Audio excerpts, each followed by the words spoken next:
Hi, this is Pratiksha Das and I'm from Mumbai. Hi, this is Manvi Role here from Pune. I have just crossed the Atal Tunnel with my crew. I'm looking forward to go to the mountains, see the beauty of the world. I hope everything stays positive. Wish us luck.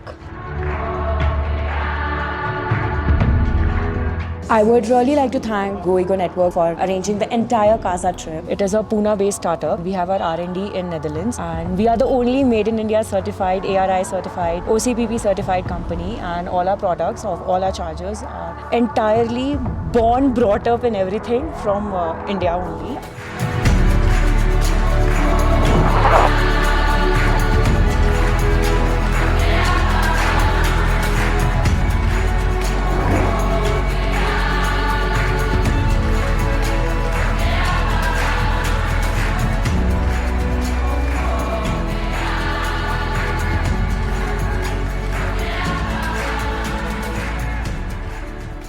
Took a small halt to charge up our batteries, and when we were charging our batteries, the local people surrounded towards our bikes and they started asking us, where are you guys going? So when we told them that we are going towards Kaza, they were like, ma'am, this is not possible. Ek car nahi chala sakte and you guys are taking an electric vehicle.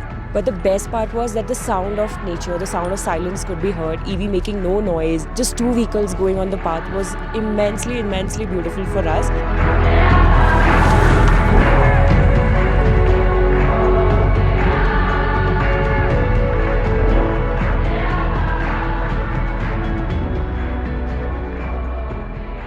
Sun went down and it was pitch dark. Riding in dark is not easy, and plus the roads are not that good with all the off-roading patches. Also got a very deep river crossing in between. But then these bikes, they performed very good, and the intensity of light which we were getting during night, it was amazing. Like, we didn't face any trouble to ride during the night.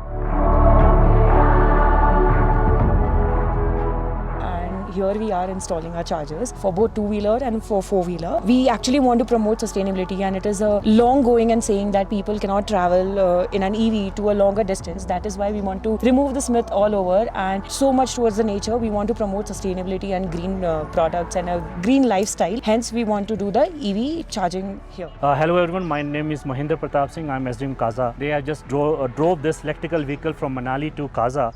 And it's on a difficult terrain. In fact, 4x4 vehicle got stuck, but quite strange for me, and it's both of you, congratulations.